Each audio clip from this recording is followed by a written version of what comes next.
Okay, everyone, welcome back to my Gunsmithing Library book review series.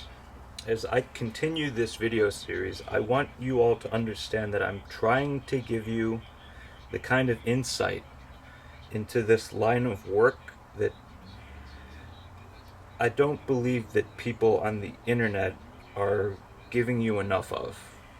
No, Caleb, that's not a personal attack. The internet is a great tool for a gunsmith. It can save you a lot of time and aggravation, but it should be supplemental. It should add to your existing training and education.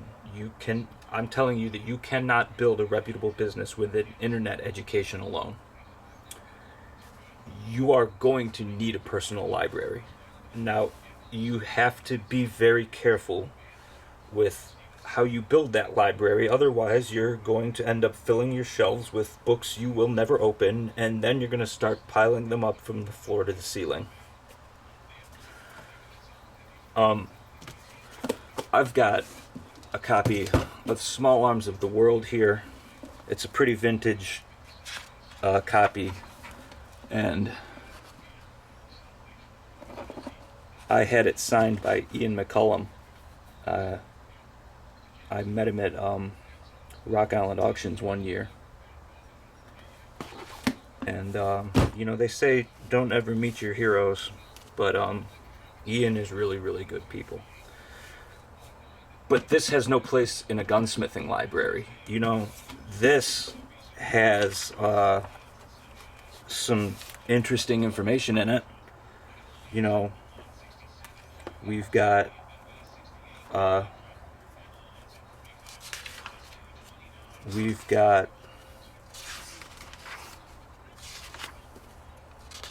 some field stripping information, right? This is good information to know. I've got an entire shelf in my bookcase dedicated to disassembly manuals, okay? I keep this in my bathroom. And yeah, I have a bookshelf in my bathroom. So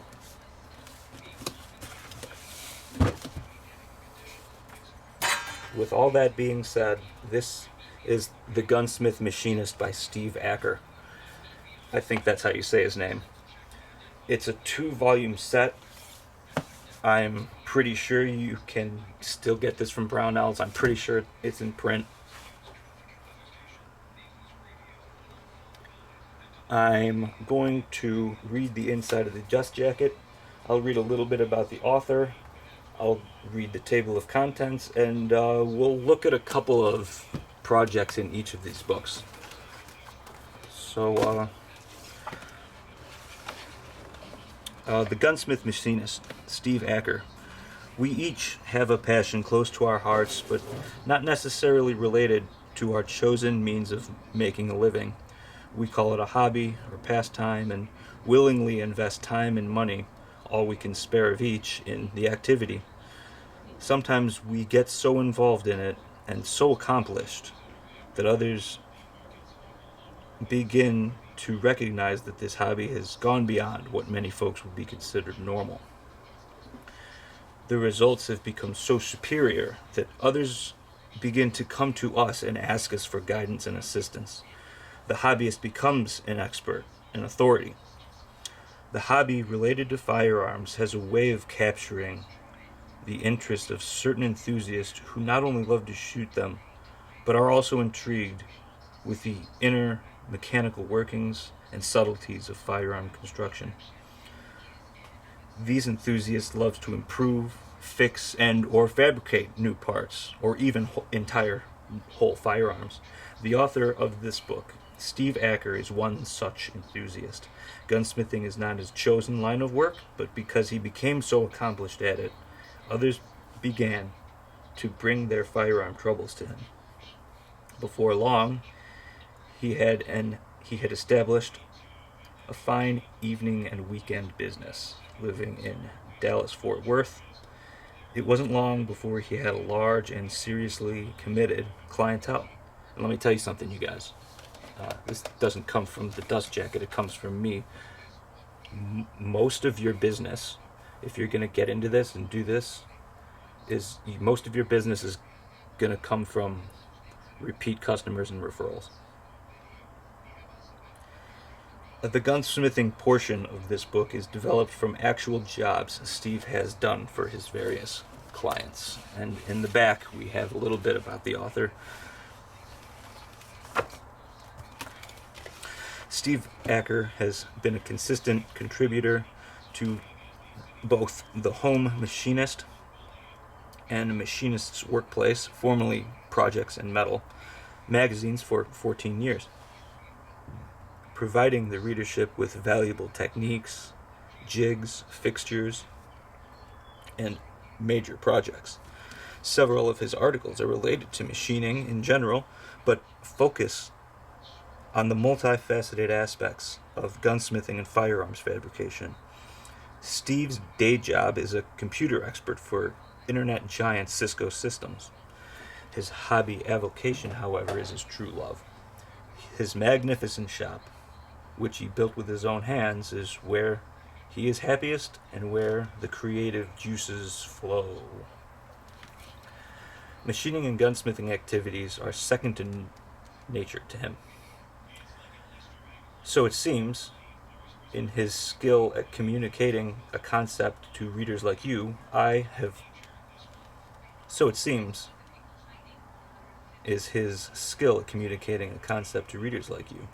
have read and heard many a compliment about his work and knowledge in both arenas. His machining techniques apply whether they are related to firearms or something else. I am pleased and proud to be presenting this book to you. I trust you will find many helpful items within these pages. Comes from Joe Rice, the editor. I'm going to go ahead and read the dust jacket and about the author from Volume 2 as well. With the plethora of shooting equipment now in the market, one thing that places a gun owner a cut above the herd is the performance of his firearm. Anybody can pick up a firearm out of a used gun rack, take it to the hunting camp, and actually bag some game. More often than not, though,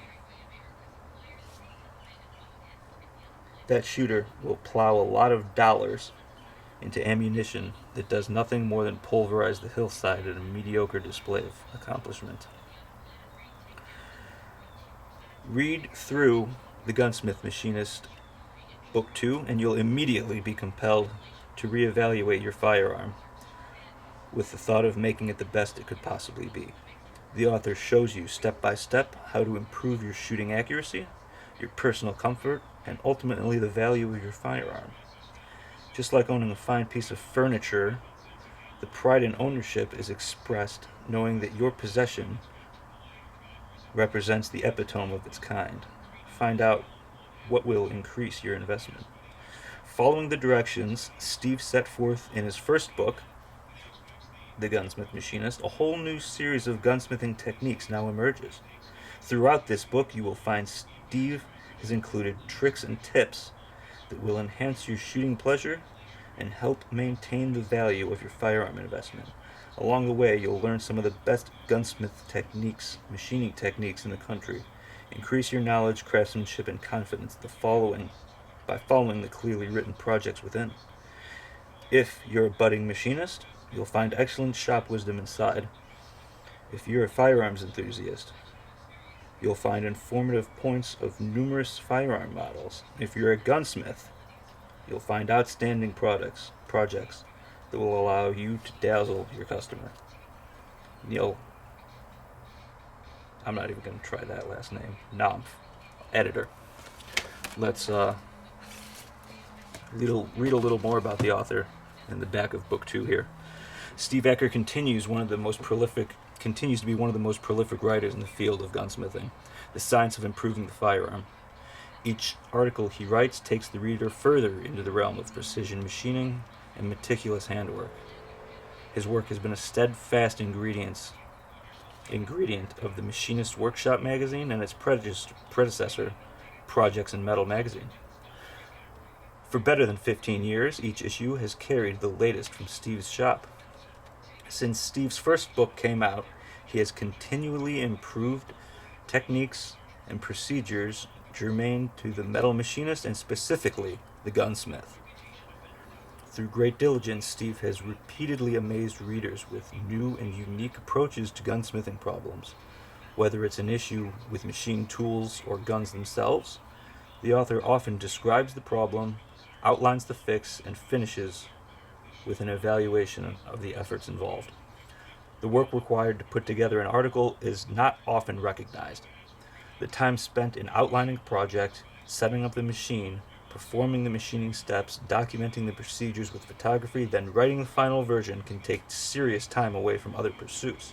And by the way, you guys, when he's doing stuff like this, he's not, this is basically research and development work. You don't really get paid to, you're not really getting paid to think about these setups and set up the machines and such. The work comes when people recognize your ability to do that.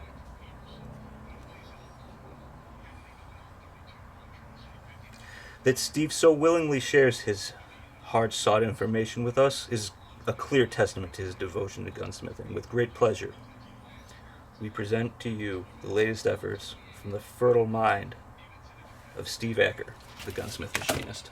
This is Volume 2. Let's take a look at the contents of Volume 1.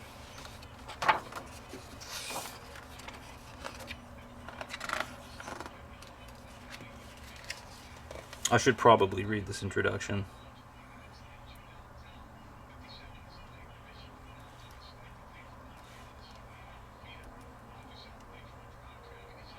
I think I've read enough about that. Let's go over the table of contents. Okay. Aligning scope mounts. A travel measurement plate. A barrel bushing jig. Installing sight beads. Cutting a rifle crown. Enlarging the ejection port. A fixture for milling the recoil lug. Hammer work. Making a dovetail front sight. Sight holding fixtures. A gunsmith's lathe helper. Installing a front sight. Making rifle bedding pillars. We did that at Colorado School of Trades. Milling grasping grooves. He's talking about front serrations, cutting serrations into a pistol slide. Moving a firing pinhole. Trigger job pins. A barrel vise. Centering a barrel bore. That's lathe work. Cutting rifle barrel threads, more lathe work. Drilling and tapping for scope mounts, milling machine. Finding and making gun parts. Installing a lock-based pin. Optimizing revolver throats. A rear sight shifter. Replacing an integral front sight. Stronger scope installation. An unusual scope mount. Installing a screw-in choke adapter. Removing a broken screw. Installing a pre-threaded, short-chambered rifle barrel. Post-ban AR-15 muzzle brake. There is AR-15 content in here, guys. Moving on. We have other gunsmithing topics. He talks about hot bluing steel. He talks about building a complete target rifle. How about general machining topics? Checkering in the mill. Steve makes a mistake. You guys have seen me mistakes plenty of times. Handy file cleaner. We were issued one. We did that in Colorado School of Trades. Making pin punches. Cutting steel with a circular saw blade. A simple phase converter. That's talking about... So he's talking about this kind of stuff. A variable frequency drive that allows you to run this kind of machine with, these kind of outlets. So, let's continue.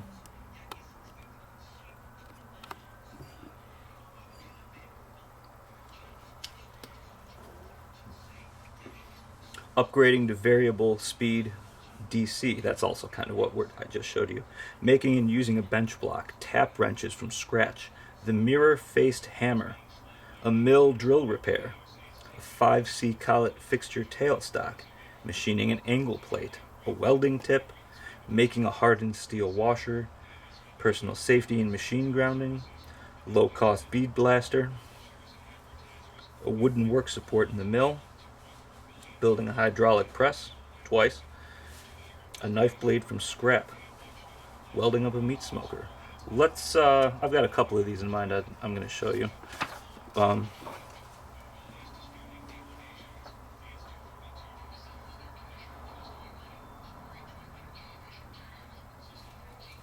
just hang out right there for a second.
So this information is copyrighted, and there are technical drawings in this book that I'm not really going to show you.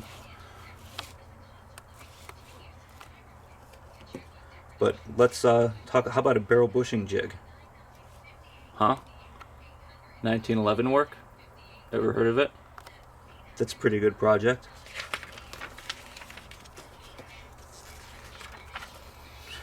Many gunsmith jobs require machining a small precision part. After machining, many parts require hand fitting. The creation of jigs to help machine parts is very helpful for common jobs.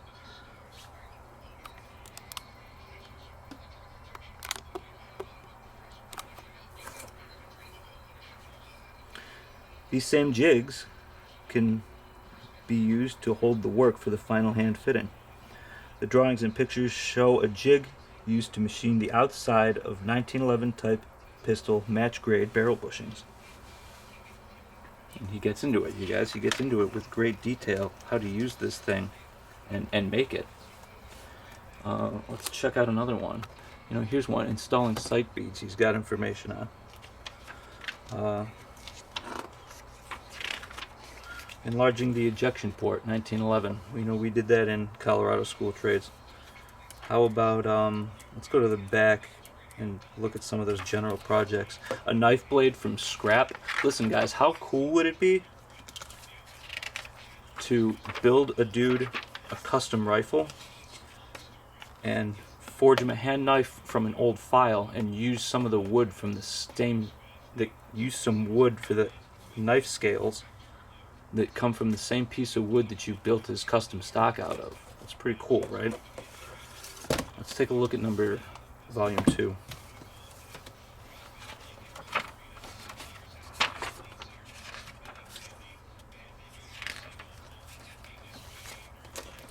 Okay. Rifle projects. Making an AR-15 front sight. An M14 sight for the Mauser. Using a receiver contouring fixture. Making a Ruger scope ring base. Repairing a scope base mounting hole, rebarreling an M1 Garand, installing a muzzle brake, adjusting firing pin protrusion, a side safety for the Mauser rifle. That is what is featured on the cover here. That's what you're seeing here. The cocking piece shroud is being machined for the installation of a side swing safety.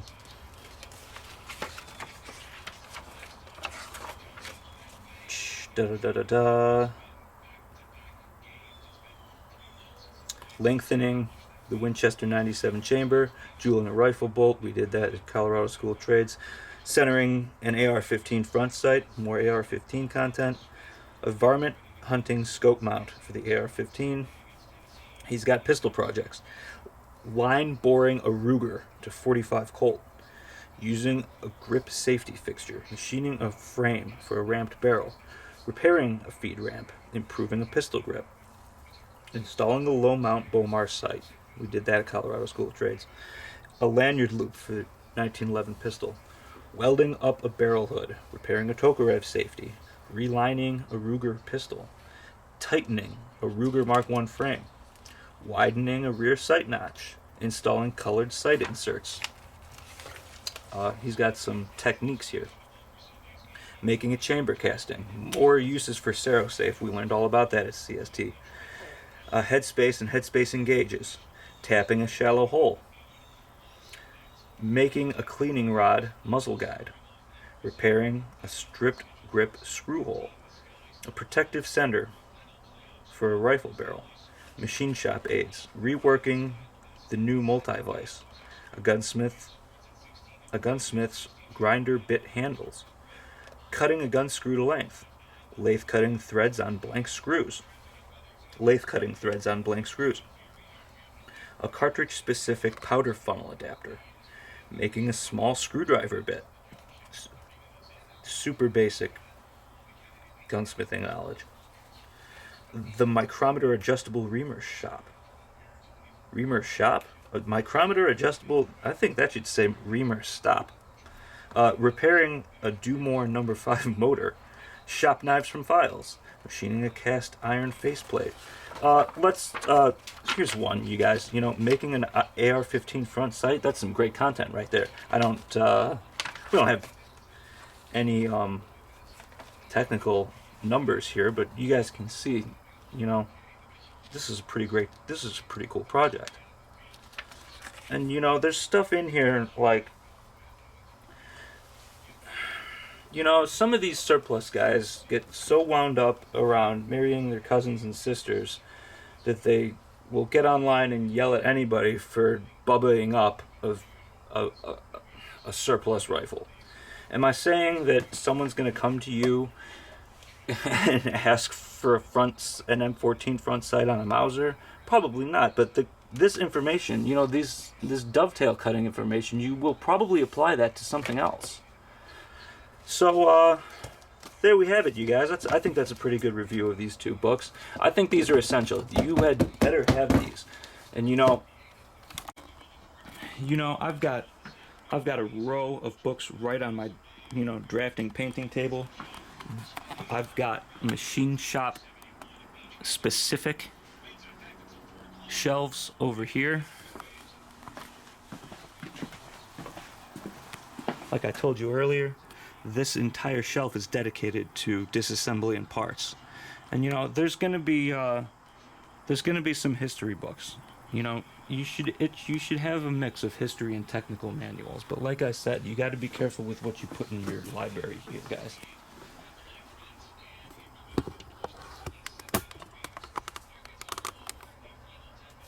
And that's about it, guys.